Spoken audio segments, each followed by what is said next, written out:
Hello, welcome to another amazing episode of Our Daily Magic, where we talk about rituals we can use to cultivate magic in our daily lives, and we talk about the magic that we are being in the world. We have an amazing guest today who I will introduce in just a moment. And of course, we've got co-host Dell. Hello. So let's get our episode started.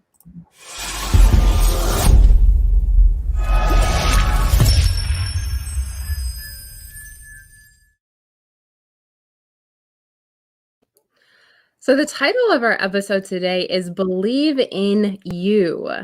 And we have our guest here, Grace Harris. Grace is the founder of Become the Woman of Your Dreams Academy. And after a series of synchronistic and spiritual life events, Grace went from an abandoned child from southern Philippines to becoming one of Australia's most inspiring, resilient, and motivational speakers.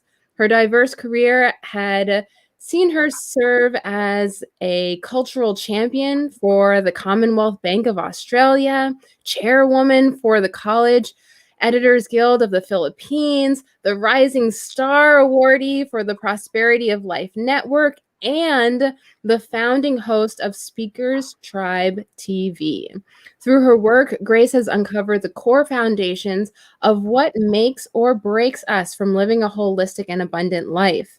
An international coach and speaker in women empowerment, Grace's mission is to break subliminal cycles of self-sabotage by empowering women through 3 stages of conscious living: self-awareness, self-mastery, and legacy.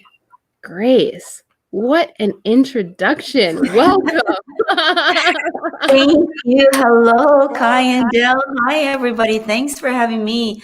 For those who are wondering, it's dark here. It's 4 a.m. I hail from the Gold Coast of Australia. Very excited to be up this early and see what creative stuff I can produce while everyone is still asleep. Yeah. It reminds me of a saying already. The early bird gets Grace Harris.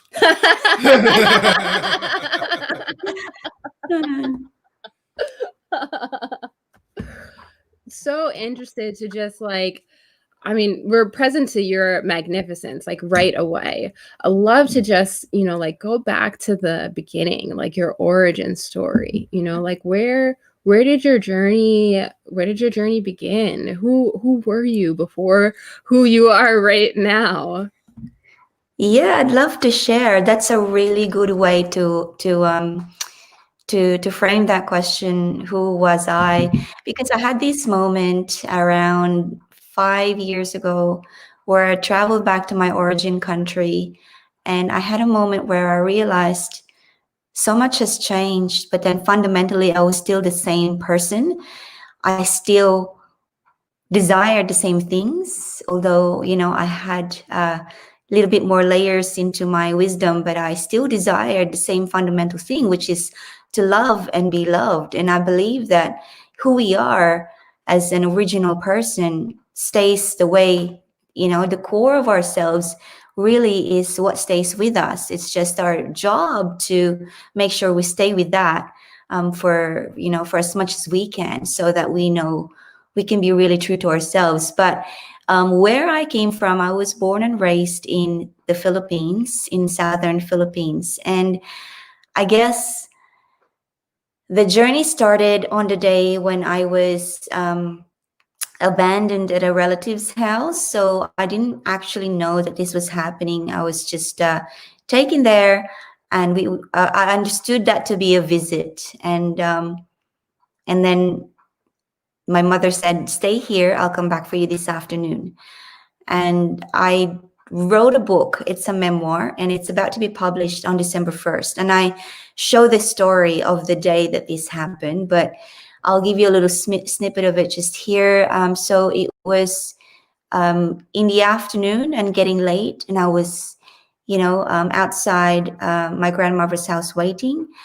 And there was a moment when the sun was starting to set, and I looked up to the sky, and there was this color combination of a fading blue sky into some kind of a dark gray kind of hue. And then I realized that she was never coming back. And it was then when something had happened to me, which I didn't really realize what it was until so much later on. But what happened was the child in me had sort of become frozen in time, stunted, if you will. And then another one was created or born. And this other one was nonlinear from what from the studies that I've done. It's a nonlinear entity. It wasn't like 6 years old, because I was that age at the time, or it wasn't 96. It wasn't from a linear perspective, but it was born from a pain perspective. The more pain she was subjected to, the stronger she became. And so that's how the journey started, because I kind of like lived these two types of, so I was switching from, from the core of me, which was the child, and from from my warrior protector, which I didn't know who it was at the time. And she served her purpose for a long, long time. But what happened was, eventually she had become my jailer. Like, I became a prisoner of the self-protection, which turned out to be self-sabotage. And so that's what I had to work towards, so that I could have what I really longed for to begin with, which is to love and be loved. And yeah, I went through some very colorful and and funny and heartbreaking adventures. But it was all part of everything, so that I could be who I am today. And the biggest healing, I suppose, was when I started to write the memoir. And boy, no one warned me about that. But I'm so happy that I've done that, because it's really taken me to a space where I had no choice but to go back and to heal. And so now I'm here speaking with you. How exciting. Yeah, it's super exciting. I mean, like, there's so much in what you just said. I'd love to just like start to unpack, some of those things for the people who are joining us live, and for the people who are listening to us as a recording. When we start to talk about, nonlinear events and who we're being, like, how did you even begin to start to discover those things? Were there people who helped you on this journey? Were there particular tools that you picked up along the way? What are some of the things and people that allowed you to start to discover and excavate these things for yourself? Yeah, I definitely had some people, I call them my teachers, who have paved the way for my healing. And they were the people that I've got into relationships with, the people that, broke my heart, and the people that have really opened me up to be raw. And so I had to expose that entity, because it's very efficient. You see, like, on the outside, I had a life where I looked like I had everything put together. I had a very successful career, and I was a single mom for a long time, and I really loved that. I traveled the world with my children, and I found the logistical life side of life to be, like a walk in the park. And so you couldn't really. I was, for example, in the finance industry for 12 years. And in that 12 years, no one knew about my origin story. And the reason for that is because I didn't feel the need to say anything about it, because it was the place where I can be really safe and just be who I am. And I didn't want to taint that daily, secure, safe, friendly, loving experience with that background story. I just wanted to create new friends, which I did, and they made me feel loved, and I didn't want them to be tainted by this story. But when I stepped out of that career, that finance career, then I began to realize that the reason that I stepped out is originally because I wanted more time freedom and to become an entrepreneur. But once I became an entrepreneur and, I started my own business, I realized that I could only grow so much. I was plateauing. It was because I was only utilizing the skills that I had up to a certain level that Pandora would allow. That's I named that entity Pandora. I had to go deeper. And for me to go deeper, I had to be vulnerable. And so I had to look back and really be brave enough to open up about the teachers in my life. And really these were because the part of my life that I really struggled with the most was not the financial, not the health and well-being. It was the relationships and the spiritual side of things. And so I had to confront myself about that one, because as I looked in the mirror and really had like an emotional naked moment, I realized that for the life of me, I could not get my relationships right. I was easily angered. So that was the classic manifestation of my inability to heal myself at the time. Was I would react with so much wit and anger that you wouldn't really want to debate with me, but then deep inside I'd feel like, I feel really empty. I feel like I couldn't reach out to people, and people couldn't come near me, except for my children. People just didn't really know who I am deep inside. And I had this spiritual hunger, and I felt like a desert inside of me. And so I had to do a life inventory. I had to write down the people, the places, and the experiences that have put me in different realms and different emotions. And so the biggest teachers were the ones who would cause me the biggest heartaches. And I had to learn to love them for what they have given me, because they have allowed me to be more in touch with that angry side of me, so that I know what that looks like. I know the damage that it does. I know that the feeling that it gives me, the emptiness. And without really knowing what that looks like, you really don't know what you're facing and what you're trying to heal. You can't heal a wound if you don't know what it looks like and how big it is, how deep it is, how much it's bleeding. You don't really know how to fix that if you're not, if you can't look at it. So if you think of a biological wound, then I guess you can't really fix it if you're looking that way and your wound is on your arm like this. Yeah. So you have to just really look at it for what it is and be brave enough, even if you cringe and so yeah, definitely I had people.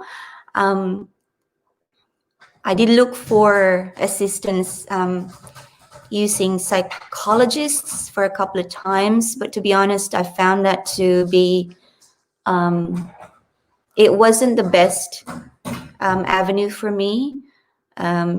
So because I had to go with them, they took me back, but I had no other perspective about myself. They just took me back.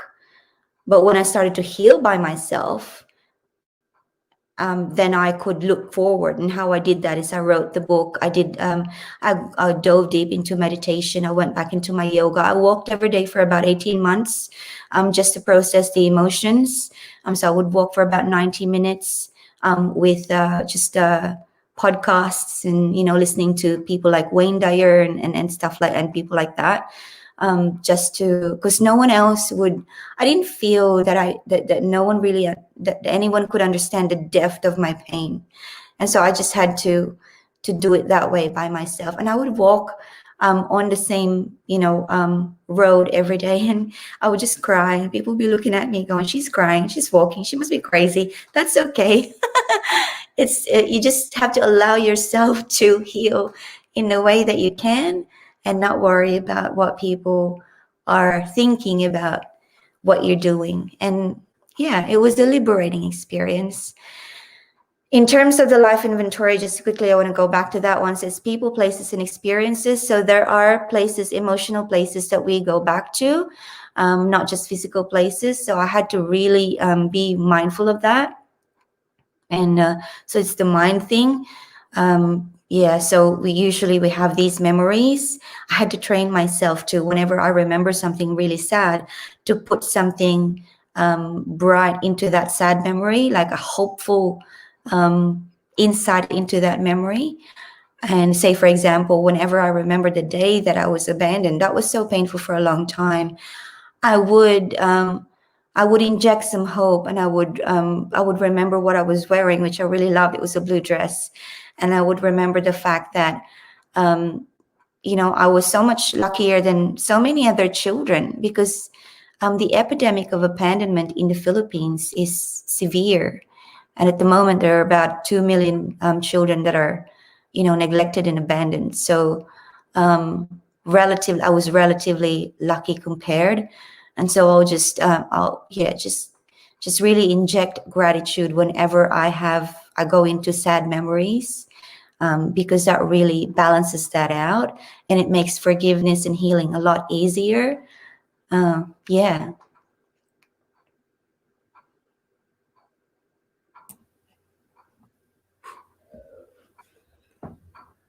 Yeah. I love your background, by the way. Is that like a Persian rug or something? Was it tapestry? It's beautiful.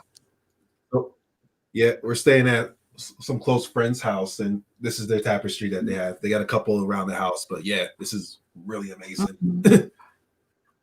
Yeah. And that figure that you mentioned, 2 million children, that's really profound. Yeah, so most of these children's fates are largely because their parents believe that they have no financial and or mental capacity to raise them. So extreme poverty is one of the reasons. But having said that, the fact remains that there is a fraction of abandoned children that have come from middle class or can't afford families, who have been just willfully abandoned by their parents for one reason or another. And I belong to that small fraction of. And as a child who came from that side of things, the difference between a child, between being abandoned from a family who's, from extreme poverty, than being abandoned just because, and you don't really know why, that was a choice that they made at the time, is that the biggest difference is the indifference towards the child. Because if you think about it, you can raise the child, there is nothing that stops you, but there's just that level of indifference strong enough so that you were able to make that decision to just to release yourself from taking care of the child. And what happens with this epidemic is really, this is the biggest epidemic I see, the indifference, because when that child, so as I was growing up in a household that was also full of indifferent people, in a way that they were just there to account for me physically, that I was still breathing and walking. And so there was no other accountability, there was no nurturing, there was nothing else. And so what happens is, when I grew up with indifference, and so I became indifferent towards my own personal development, so that everything that I saw and lived with, I thought that was the norm. I was indifferent to how I was feeling deep inside. I thought, well, this is just the way it is. Everyone else accepts it. So then this, so I became preconditioned that was what it was. And so that what happened is that as I grew into a young lady, the relationships that I picked up for myself resembled, it was almost like a mirror image of the ones that I grew up with, and like in terms of that, the alcoholism, for example, the emotional abuse, because that's what I grew up with. And I thought that's the way it is. And so it becomes a really a multi-dimensional vicious cycle, which I'm, and my mission is to make people aware that that's not really the norm. And it breeds an intergenerational and multidimensional trauma.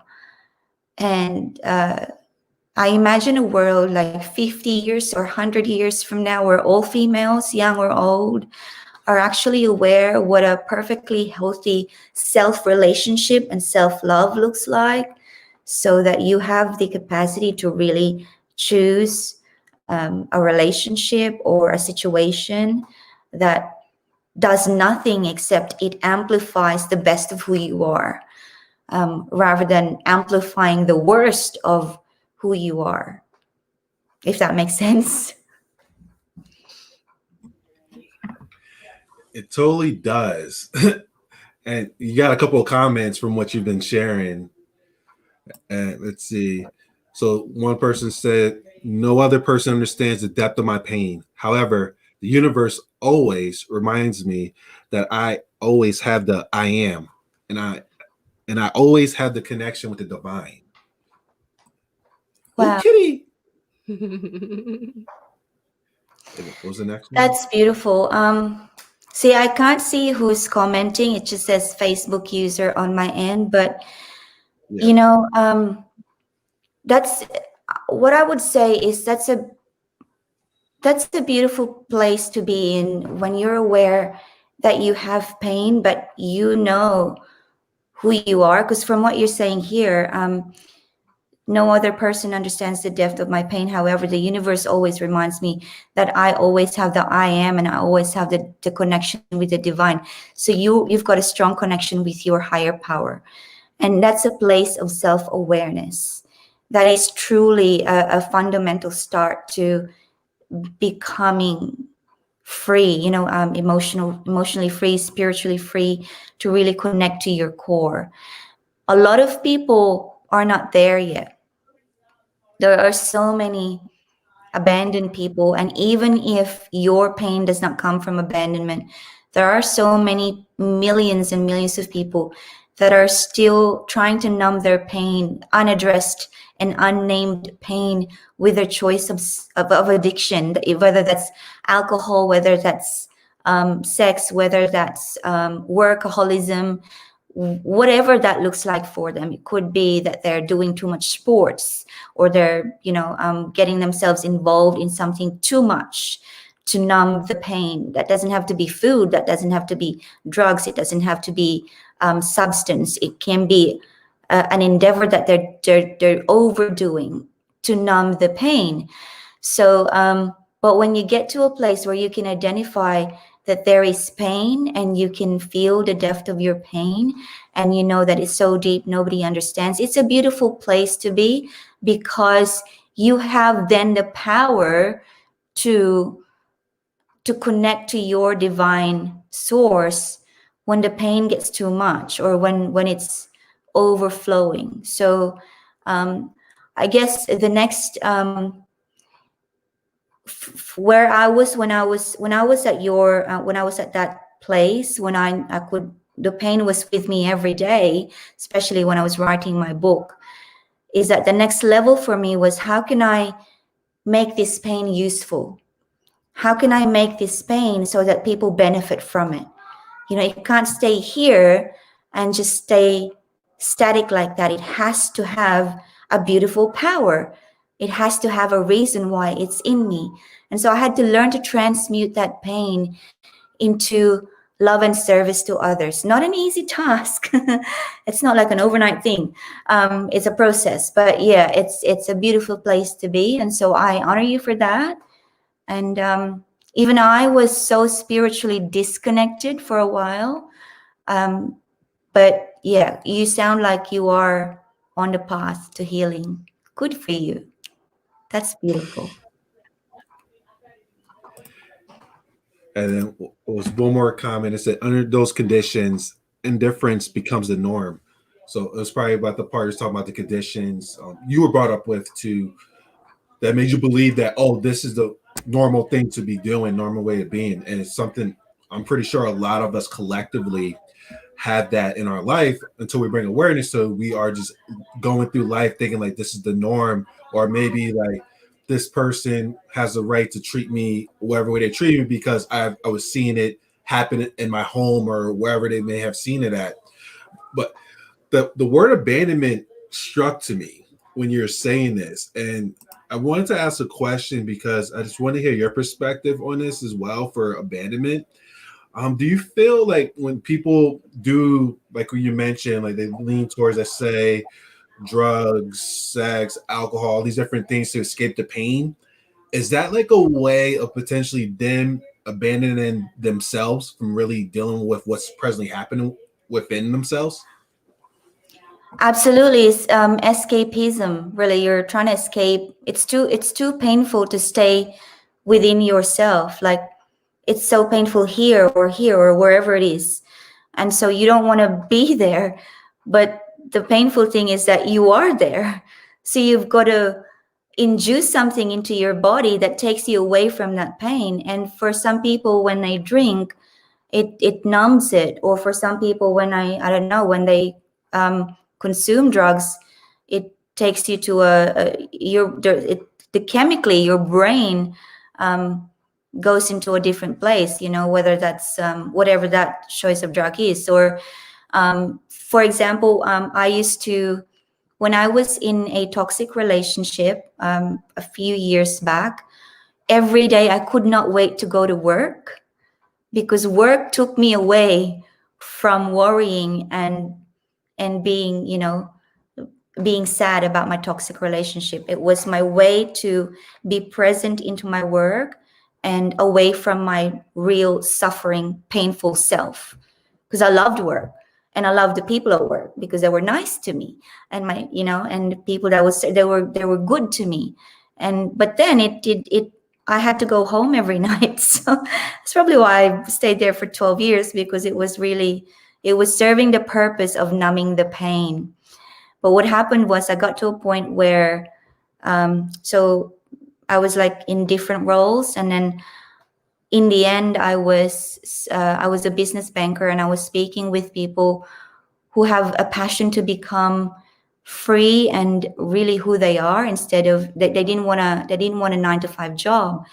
And so as I was helping them with business loans and all these things, we get to have deep and meaningful conversations. And this is how I discovered my thirst for spiritual truth, because my conversations with them would navigate towards what's really important for you. Why have you made this decision to be so brave?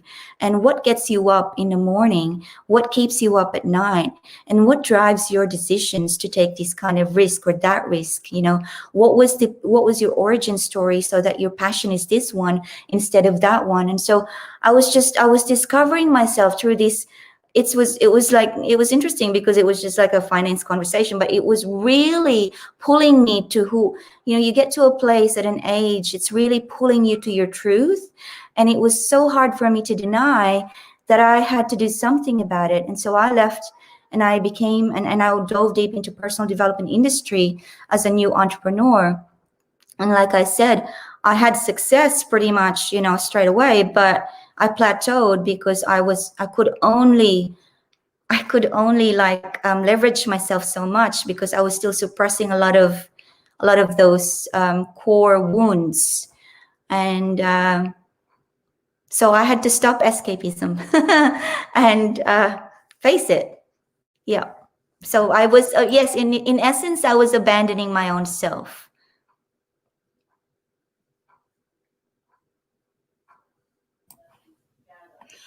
Yeah, I mean, it's so profound and, such a great question. Thank you, Dell, and thank you, Grace, for answering it. We've got some more comments coming in. I'll read this one for you. It says, the brain is always on, so pain and trauma is ever present. You can't stop thinking and you can't stop feeling, but many look for a moment to forget it or pain or a moment to stop it. But when you come back to reality, the pain and trauma is still there. So you must find another way. Like, these are amazing quotes. These are just like such good reminders of the conversation that we're having.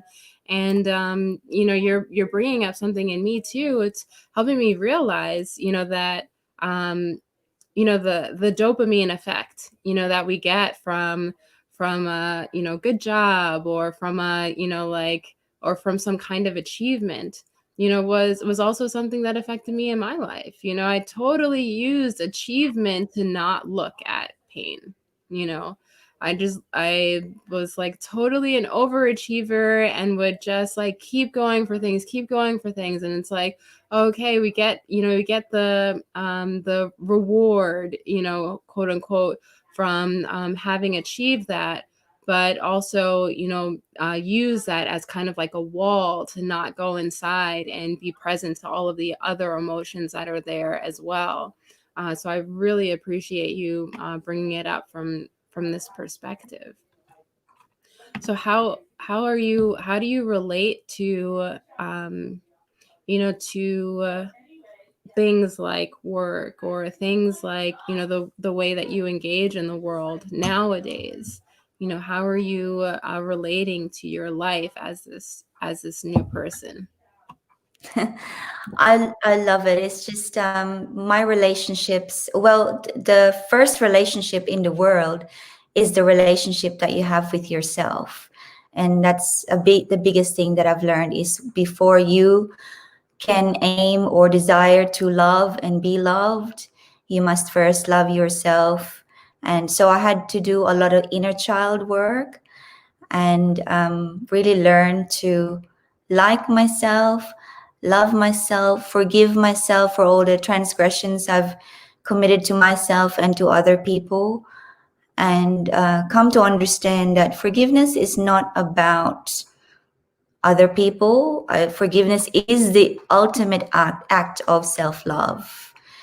If you if you really feel that you are worthy of it, then everyone is worthy to be forgiven. And I have a friend, she passed away in 2010, but she was so important in my life. And her name's Mary, and she was kind of like a professional counselor. That's how she came into my life. But over time, she became a very good friend. Now, she battled cancer, breast cancer, and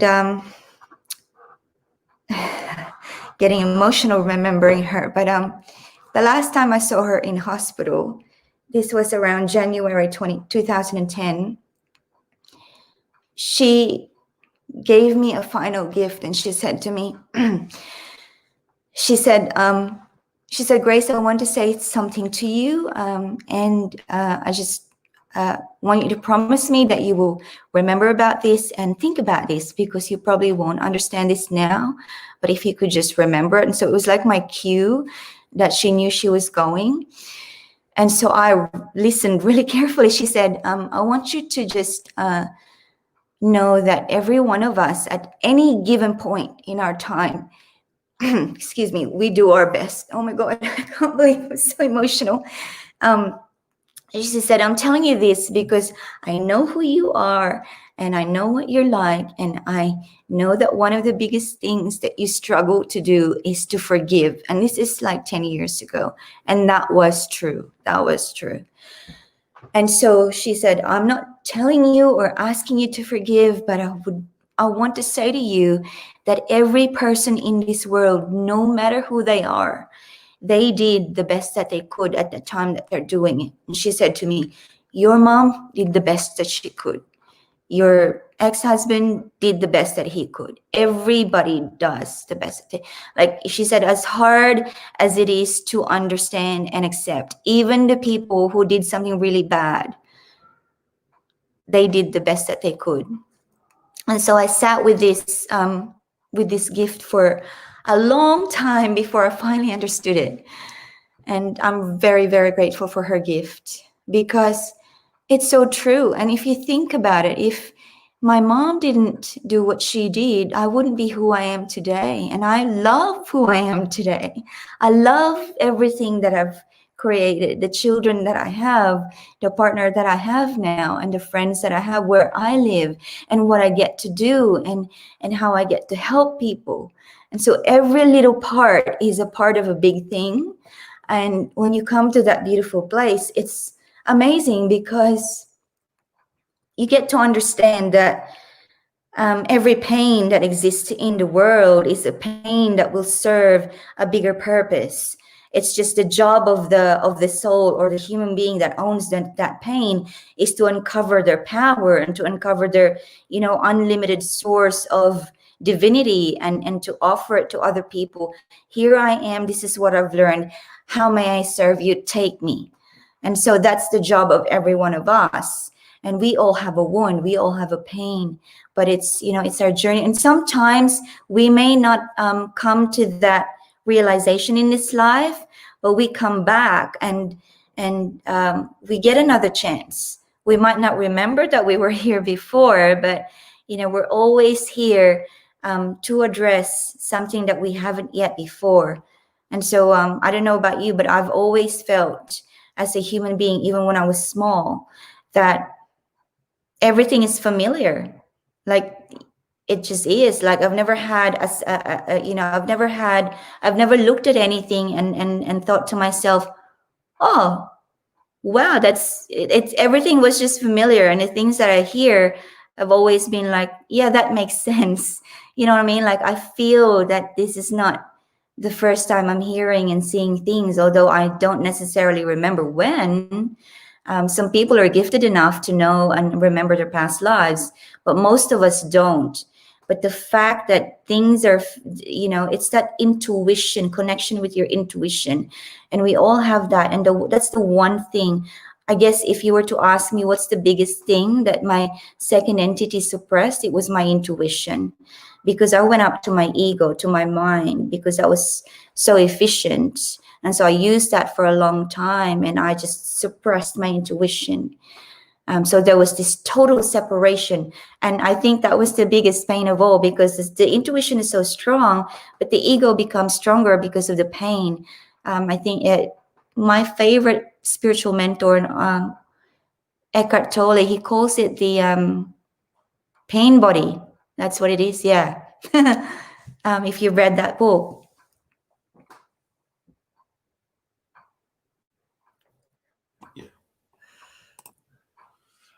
And yeah, I'm an Eckhart fan as well. Yep. And Wayne Dyer.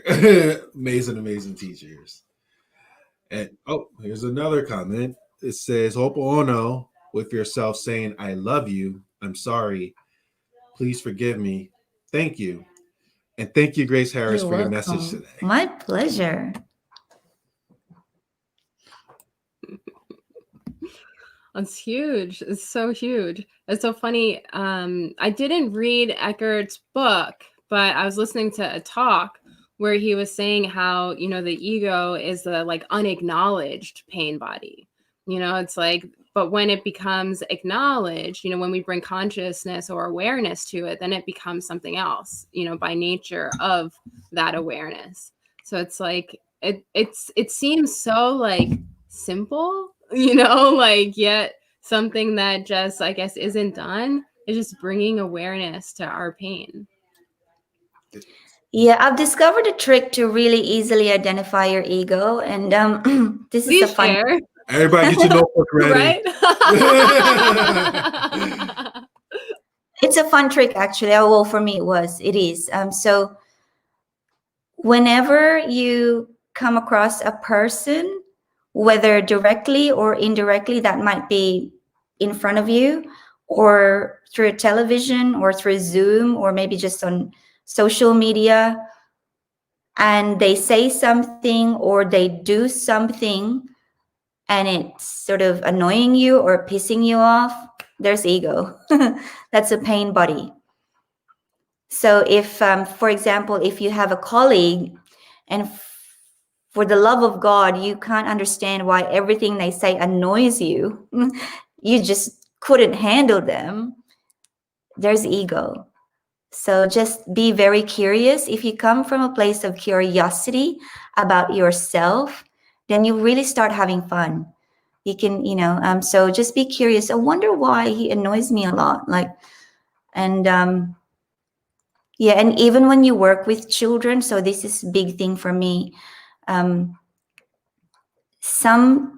were types of children before that irked me. And I became curious about it because I knew that it wasn't the child, because they're children. They're just being fully self-expressed. They're just loving life. Children don't have any filters. They're just being themselves. So it had to be me. And so I had to really be curious about that. And what I discovered was certain types of children irked me because they reminded me of the children that bullied me when I was a child growing up. Because I was obviously when I was around 6, 7, or with my playmates, they used to tease me and bully me for having really dark skin. Like they would call me black, and that would that really broke my heart. Or they would tell me that I was this, that you would just pick on me and bully me. And so it turns out that I haven't dealt with that emotion, that got stuck in there. Sometimes you don't know what's stuck in there. And so be very, very curious when something is not, when you don't like someone, especially a person, or even if it's a something, be very curious, because that's a pain body. And the more pain bodies you can identify, and the more you can address them, the more healed you will become. And so, yeah, it was very interesting discovery. And so now, whenever something irks me, I go into a curious and excited mode. I'm like, oh, pain body, what is it? What's going on?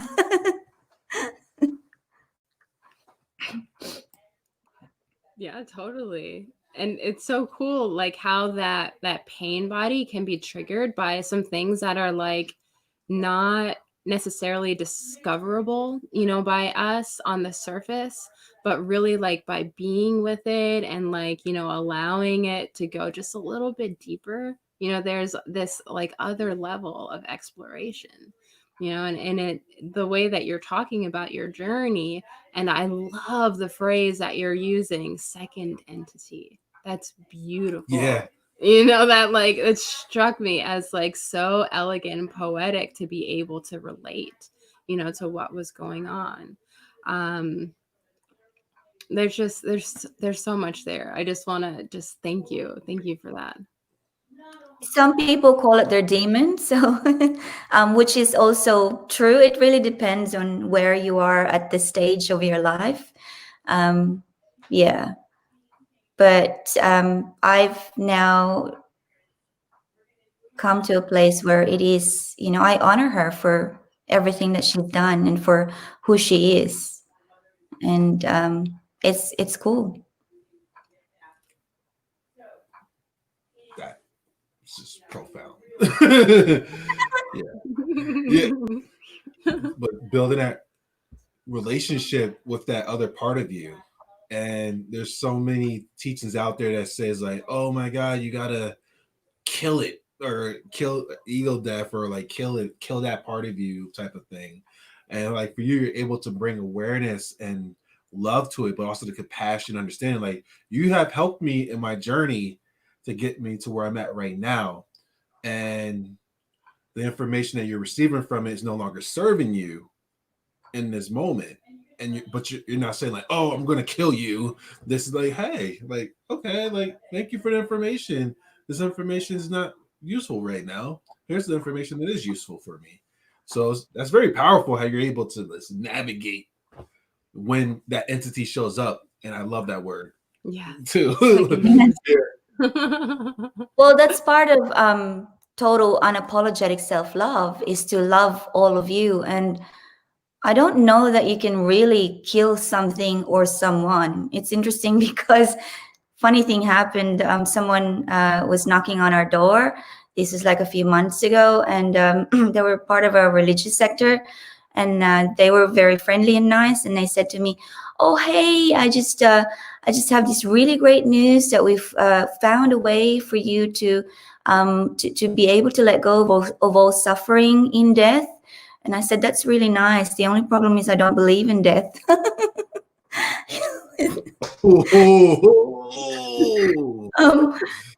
So yeah, it's everything is energy, and all. Yeah, and I would rather transmute a certain energy from dark to light.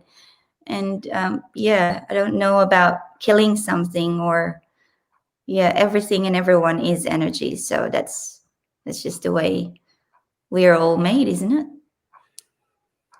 Yeah. And now I'm just, yeah, it's in my mind, like the whole death and killing is, and like it seemed like it could be like of the physical or this type of death, but could it be the death of what it is right now? I guess the relationship and tied towards what's happening for to allow a rebirth or the resurrection for something new to come and birth. So like the death to how it is right now, to have a rebirth and a resurgence of a new possibility, a new way of yourself, the death to how I used to be, to allow this new part of me to be birthed and resurrected and integrated type of thing. That's so true, Dell. It's beautifully put. I agree with you. So in last year, I went to a Kundalini Tantra yoga retreat in Bali, and I learned they have 4 different gods. I don't know if I can remember all of them, but you've got Brahma, Vishnu, Shiva, and I can't remember. But every god has a purpose. But there was a god of destruction, and there's a god of rebirth, and they have to work together. It's a cycle. But like what you said, something can't be gone and not give birth to something. And so with my second entity, it was more about letting go of her pain and allowing her to finally live in the space where we both really wanted to be. So it's a new birth of life, so it's taking her with me into this space that, hey, look, this is where we wanted to be right from the start. Yeah.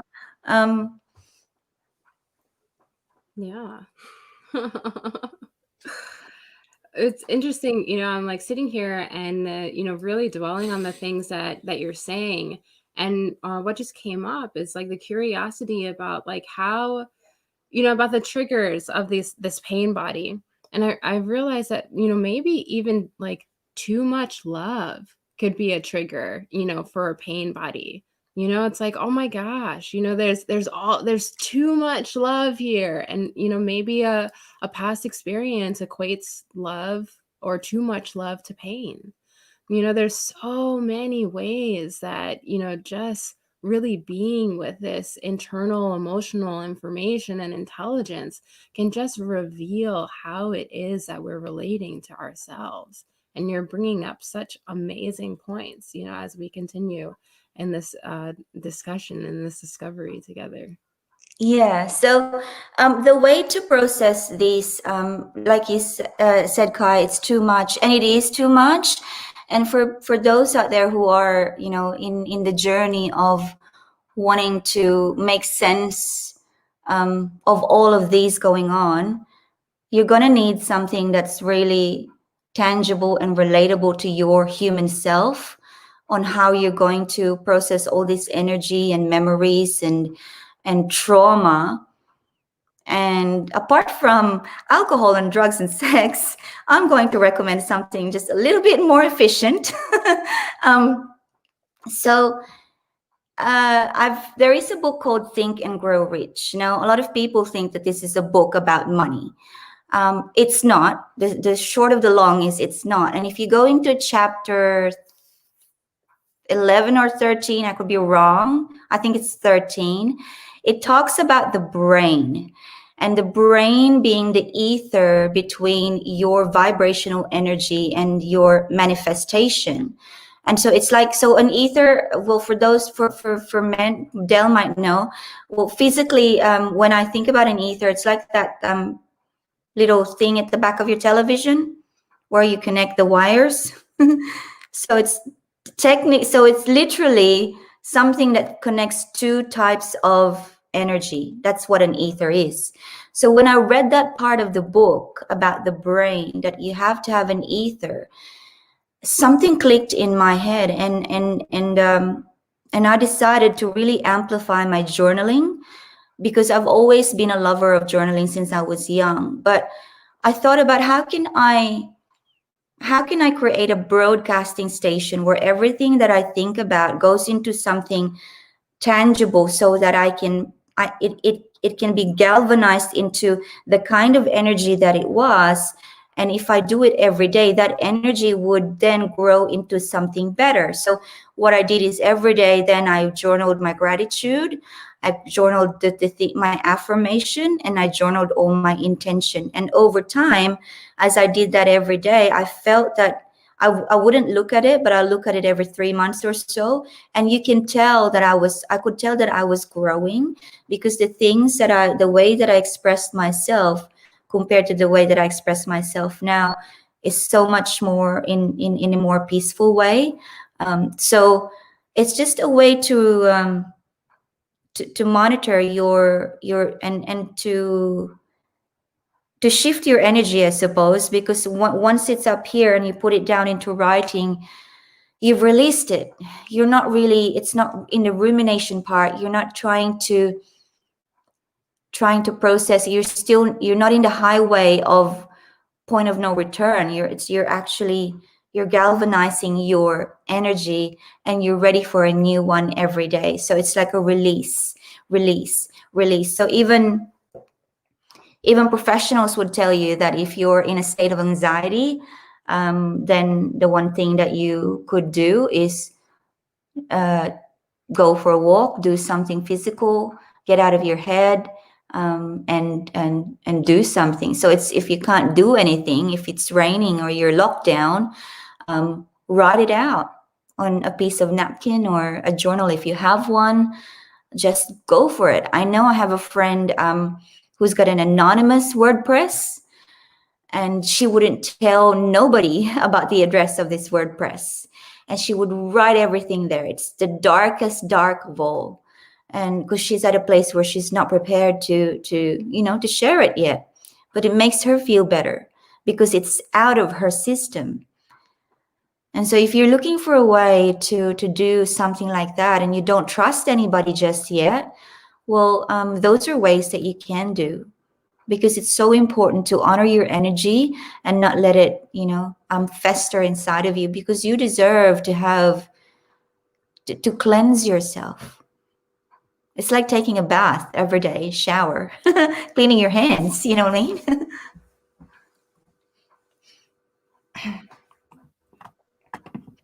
Absolutely. Energetic internal cleansing is just as important as external, if not more.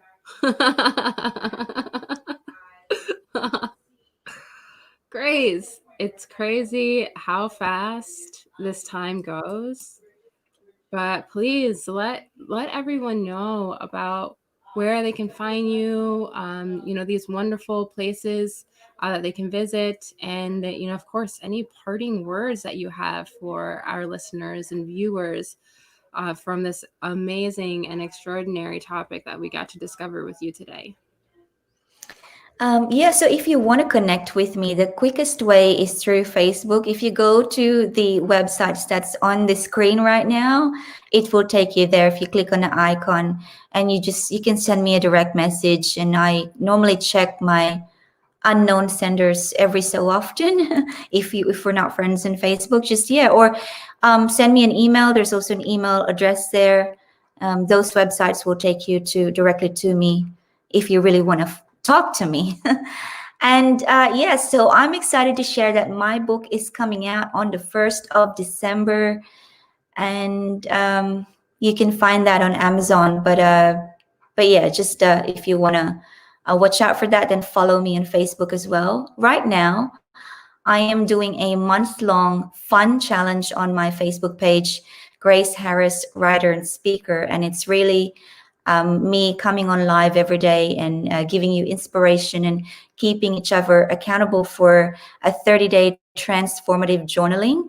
And what I really wanted to convey is that people who want to create a certain transformation, women who want to create a certain transformation in their lives, especially before the end of 2020, you must prepare and create space for your transformation. So you can't just go into a space where I want to change, or I want to transform my relationship, my career, or my business. It's not a switch that you can turn on or off. You've got to create that space inside of you and be in readiness for transformation. And one of the things that I do myself when I know that, because I'm very forward thinking, futuristic, it's one of my technical strengths is futuristic. So when I know that I want to transform something, then I'll give myself a little bit of time to prime my being for that transformation, the mind, body, soul. And so, join me on that one. Tune in for a live video every day until the end of November.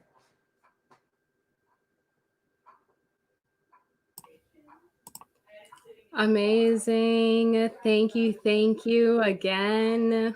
Thank you for having me. This has been fun. And thank you for waking me up early. Now I can get to work and everyone's still sleeping. And I love waking up early. Don't you guys? It's just like, Yeah. if only we can do it every day.